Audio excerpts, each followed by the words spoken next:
IT job కోసం చూస్తున్నారా? ఐటీలో కెరియర్ బిల్డ్ చూసుకోవాలనుకుంటున్నారా? అయితే సమాధానం కోడింగ్ ట్యూటర్.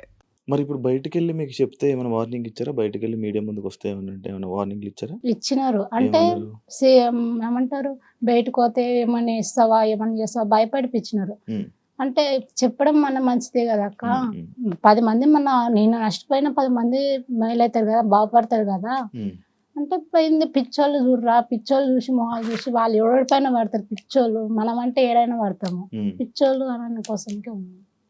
ఎవరెవరు ఉంటారు ఆ ట్రస్ట్ మెయిన్? అంటే మెంటలిస్ట్ వాళ్ళు ఉంటారు. మేడంలు మెయిన్ సార్లు ఎవరెవరి పేర్లు ఏంటి? లక్ష్మి మేడం, మూర్తి సారు, ఉమ్, శ్రీనివాస్ సారు, ఉమ్, పద్మావత్ మేడం, ఉమ్. ఏంది సంతు. వీళ్ళందరూ ఏం చేస్తారు? అంటే మాకు ఇట్లా లోపల ఉంటారు ఇన్ఛార్జ్ లా. మరి మీకు బయట నుంచి ఏమైనా ఫుడ్ డబ్బులు అవన్నీ వస్తాయి కదా, అవన్నీ మీకు ఏం లేవు? ఏమి ఇవ్వడం అలాంటివి ఏం లేవు. ఫుడ్ ఏం పెట్టేవాళ్ళు మీకు? ఫుడ్ అంటే కూరగాయలదే ఇట్లా ఫుడ్, చికెన్, మటన్ అవన్నీ. Only veg. ఉమ్. 10 సంవత్సరాలు ఏదో తెలియదు. అది 10 సంవత్సరాలు ఏ మనుషులతో బయట మనుషులతో మాట్లాడలేదు? మాట్లాడలేదు. ఫోన్ నాకు నిజం చెప్తున్నా, రొయ్యలు అంటే తెలియదు. మొన్న శ్రీవర్షం వాళ్ళ ఇంట్లో తింటే రొయ్యలు ఇవ్వా, నేనే షాక్ అయినా. లైఫ్లో ఫస్ట్ టైం నా పుట్టి పెద్దగా అయినా కానీ నిజంగా నేను రొయ్యలు తినలేదు ఫస్ట్ టైం నేను. మొన్న తిన్నావు రొయ్యలు? నిజంగా ఆ రొయ్యలది ఏమంటారు, కోడిది మెత్తగా ఉంటుంది ఏమంటారు, లివర్. అది కూడా ఫస్ట్ టైం తినడం నా లైఫ్లో. తినలేకపోయినా, అది మంచిది నాన్న తినలేకపోయినా, ఒంటికి అదమ్మా ఎప్పటైతే లేదు. ఫస్ట్ టైం ఏమైనా ఎక్కువ నార్మల్ అంటే చికెన్ ఇట్లా చేపలు తింటా, కానీ అది ఫస్ట్ టైం నేను నా లైఫ్లో చూడడం. ఎవరైనా చూస్తే నవ్వుతారు, ఇంత పెద్ద గాడిదైంది దీని తెలియదా అని అనుకుంటారు. మటన్ అవి తెలుసా?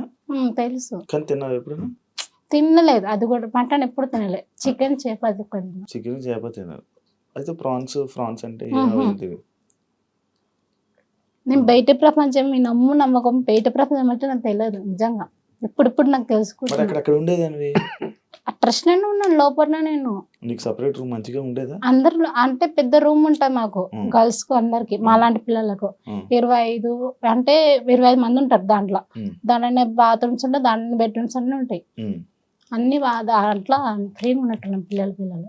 నీకు ఏం జరిగితే న్యాయం అనిపిస్తుంది ఇప్పుడు? నాకు ఇంత తక్కువ నన్ను అన్యాయం చేసినారు. ఎందుకు నన్ను నన్ను మోసం చేసినారు. నన్ను అవసరానికి వాడుకున్నారు వాళ్ళు. నాకు పగలన్నాక నైట్ అన్నాక మిషన్ కుట్టినా నేను, డే నైట్ కుట్టినా. ఎప్పుడు ఆర్డర్ వచ్చినాక అప్పుడు కుట్టిన నేను. ఈ నిమిషానికి ఇట్లా ఆర్డర్, నీకు 2000 నీకు ఆర్డర్ వచ్చినాయి, నాకు ఇప్పుడు ఆ టైం కావాలంటే అప్పుడు నాకు ఎంత పెయిన్ వచ్చినా కానీ కుట్టిన నేను. ఈ రైట్ కాలు నాకు ఇంత ఆలుగడ్డలాగా కాలు ఉబ్బింది, కట్టుకొని మరీ తొక్కి పెయిన్ వచ్చిన డేట్లో ఉండి కడుపు నొప్పి వచ్చినా కానీ కుట్టించాను నేను. నాకు ఇంత అన్యాయం చేస్తారు, నన్ను ఇంత మోసం చేస్తారు, నాకు ఏదో ఒకటి న్యాయం చేయాలా అని నేను కోరుకుంటున్నాను. అంటే 10 సంవత్సరాలు మామూలుగా వేరే దగ్గర ఎక్కడైనా పని చేసుకున్నా నెలకు 15,000 లెక్కనే వస్తాయి. 15,000 లెక్కర్లేదు. ఆఫ్టర్ ఆల్ ఒక 2000 లెక్కేసినా కానీ ఆ అమ్మాయి ఈరోజు బతికిపోయింది. కనీసం నాకు 1500 2000 రోజుకి 50 రూపాయలు అని అనుకుంటున్నా.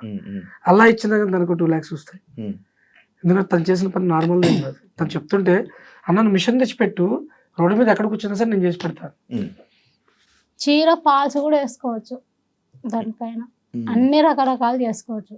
అది నార్మల్గా ఏం జరుగుతుంటుంది ట్రస్ట్లో మేము వెళ్ళినప్పుడు అయితే మాత్రం చాలా హాష్గా ఉంది. అయితే ఏంటంటే ఇవన్నీ పోలీస్ స్టేషన్ దాకా కూడా వెళ్ళి వాళ్ళంతా ఫోకస్ చేయలేరు. సో ఏంటంటే వాళ్ళ ప్రాబ్లమ్స్ చాలా ఉంటాయి. సో ఇంతవరకు ఎవరు కంప్లైంట్ చేయలేదు. ఇప్పుడు శ్రీవర్షిని కోసం మేము వెళ్ళినప్పుడు ప్రతిసారి మమ్మల్ని లోపల రానిచ్చేవాడు కదా. ఈవెన్ నేను ఒక లెటర్ ఇచ్చా, లోపల రానియట్లేదు కదా, బెదిరిస్తున్నారు లోపలికి వెళ్తే బయటికి పో ఇదే గోల. సరే ఇవన్నీ కాదండి, మీరు ఇప్పుడు నేను 3 సార్లు వచ్చాను పోలీస్ స్టేషన్ నుంచి, మీకు లెటర్ కూడా తెచ్చాను, పోలీసులు చిరాకు పడుతున్నారు. అరే ఎన్నిసార్లు ఇవ్వను బాబు, వాళ్ళు రానికపోతే వదిలే అని. సరే అని చెప్పి లాస్ట్ టైం బతిమలాడి ఒక లెటర్ రాసిస్తాను, నా లెటర్ చదివితే ఆమె కొద్దిగా రియలైజ్ అవుతుంది, జరిగిన తప్పుల్లో ఏదో ఒకటి తనకి అనిపించి నాతో మాట్లాడుతుంది. నేను బయట వెయిట్ చేస్తాను, రాత్రి వెయిట్ చేస్తాను, ఒకసారి లెటర్ ఇవ్వండి అంటే మేము చదివి పంపిస్తామన్నారు. 1 నెల రోజులకి 30 days పట్టిందా మీకు చదవడానికి? సరే మీ హయ్యర్ అఫీషియల్ చదవడానికి, వాళ్ళు చదవడానికి 1 day 2 day వాళ్ళు ఏది లోపలికి పంపించరు. వాళ్ళు లోపల జరుగుతున్న ఏది బయటికి రానివ్వరు. వాళ్ళు మొత్తం వాళ్ళ పర్సనల్స్కే వాడుకుంటున్నారు. ఇవన్నీ బయటకు వచ్చింది, శ్రీవర్షిని బయటకు వచ్చిందని కొన్ని చెప్పింది, ఇప్పుడు మొత్తం వచ్చింది బయటికి. ఈ అమ్మాయి వచ్చినప్పుడు ఈ అమ్మాయి చెప్తుంటే నేను కెమెరా ఆన్ చేసి పెట్టుకున్నాను, మళ్ళీ ఇది చెప్పిద్దో చెప్పదో ఇట్లా అని. అవును, కొన్ని వీడియోస్ ఆ, చూసాను. ఆ. అది ప్రూఫ్ గా ఉంటుందని చెప్పి పెట్టుకోవడం జరిగింది అనమాట. అలా చెప్పేసింది. వీళ్ళు డేట్లో ఉన్న కూడా వదలరంట.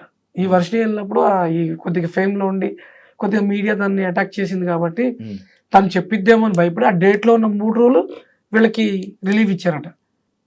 ఈ 2 రోజుల్లో నాకు తెలిసిన విషయాలు ఇవన్నీ. అక్కడ ఏం పనులు చేపిస్తారు ఇంత మధ్యలో ఆపేశారు? లైక్ అక్కడ మెంటలీ డిజార్డర్డ్ పీపుల్స్ ఉంటారు. సో యాక్చువల్గా ఏంటంటే నాకు తెలిసి సాంగ్ చేపియడము. గవర్నమెంట్ వీళ్ళకి ఫండ్ ఇస్తుంది, దానికి సపరేట్ గా మనుషులు పెట్టి చేపిస్తారు. ఇది వీళ్ళు పాపం ఆర్ఫన్ గా వచ్చి వీళ్ళకి ఏదో పని నేర్పించి లేదా పెళ్లి పెటాకులు చేపించి శుభ్రంగా వీళ్ళు ఒక దారి చేయాల్సిన వాళ్ళు సంవత్సరాల తరబడి ఎలా వాడుకుంటారు? ఇది నాకు వచ్చిన పాయింట్. ఇది 10 సంవత్సరాలు 15 సంవత్సరాలు ఇంకా లోపల చాలా మంది ఉన్నారు అటు 2-3 పేర్లు చెప్తుంది ఈ అమ్మాయి. ఇలా వాడేసుకుంటూ ఉంటారు. ఈ వచ్చిన బ్యాగులు కొట్టిన వచ్చిన డబ్బులతో వీళ్ళకి సగం వేసిన ఈ పడి నాకు తెలిసి ఒక 5-6 లక్షలు ఉంటాయి. 10 ఉన్నా ఆశ్చర్యం లేదు, అంత పని చేశారు వీళ్ళు. నాకు ఈ అమ్మాయి చెప్తుంటే అదే బాధేసింది. అయితే ఈమెలా ఇంకా చాలా మంది అమ్మాయిలు ఉన్నారు లోపల ఇబ్బంది పడుతున్న వాళ్ళు ఉన్నారా? ఉన్నారు. మరి వాళ్ళు బయటికి రాలేకపోతున్నారా? ఎన్ని సంవత్సరాల నుంచి ఉన్నారు వాళ్ళు?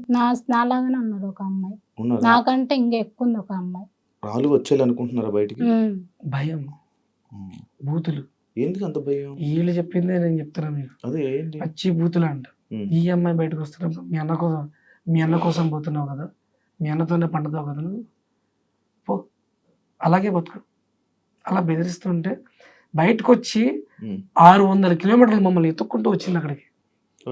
600 కిలోమీటర్లు మమ్మల్ని ఎత్తుక్కుంటూ వచ్చి అక్కడక్కడ పరిసర ప్రాంతాల్లో అడుగుతుంటే ఈ పిచ్చిదాన్ని చూసి పిచ్చిదైపోయింది కదా, తిరిగి తిరిగి తిరిగి చుట్టంతా ఎదురు ఎవరు వీళ్ళ పేర్లు చెప్తున్నానగానే అక్కడ హోటల్ అతను నాకు కాల్ చేసి పిలిపించడం, ఇక నేను తను కలవడం ఇవన్నీ జరిగినాయి. ఇంక ఇంటికి తీసుకెళ్ళి ఒక డ్రెస్ ఇచ్చి మొత్తం అంతా చూసిన తర్వాత ఇక మళ్ళీ వాళ్ళ ఊరు తీసుకెళ్ళి వాళ్ళ అమ్మని మనం ఒక అనాథాశ్రమంలో జాయిన్ చేసి తను వాళ్ళ ఆశ్రమానికి వెళ్ళండి, వాళ్ళ ట్రస్ట్కి నేను పోనంది. వెళ్తానంటే అక్కడే వదిలిపెడతాను, సార్తోనే మాట్లాడతానంటే నేను పోనాను. సరే ఇక వర్షిని పిలిపిస్తే వాళ్ళ ఫ్రెండ్ ఎవరిదో వృద్ధాశ్రమం ఉంది, వాళ్ళ ఫ్రెండ్ దానిలో వృద్ధాశ్రమంలో జాయిన్ చేసి ఈ అమ్మాయిని ఇప్పుడు మన దగ్గర అలా ఉంచాం. ఇంకా ఏదైనా జాబ్ ఇప్పిస్తాను అంటే చేస్తానంటుంది, ఇంకా నేనేం కన్ఫర్మ్ ఏం చేయలే, అట్లా సైడ్ ఉంచాను. కానీ నేను ఇప్పుడు ఇది బయటకి ఎందుకు పెట్టానంటే వెనకాల ఉన్న ఇంకా ఒకళ్ళిద్దరైనా కొద్దిగా మంచి జరుగుతుంది కదా, ఫ్యూచర్లో అక్కడ ఉన్న ఆడపిల్లకి అన్యాయం జరగకుండా ఉంటుంది కదా. మర్మంగాల దగ్గర హెయిర్ తీపిస్తారండి వీళ్ళ చేత అలా తీపిస్తారండి. దాని సర్టిఫైడ్ వాళ్ళని పిలిపించి చేయించుకోవాలి. అది తీస్తున్నప్పుడు ఏదైనా ఇంజ్యూర్ అయితే వాళ్ళు లేచి కొడితే వీళ్ళకి భరిస్తే అండి, అందులో మెంటల్ డిజార్డర్ పీపుల్ కొడితే అమ్మాయిలు అబ్బాయిలు ఏం లేదు, అమ్మాయిలు అందరు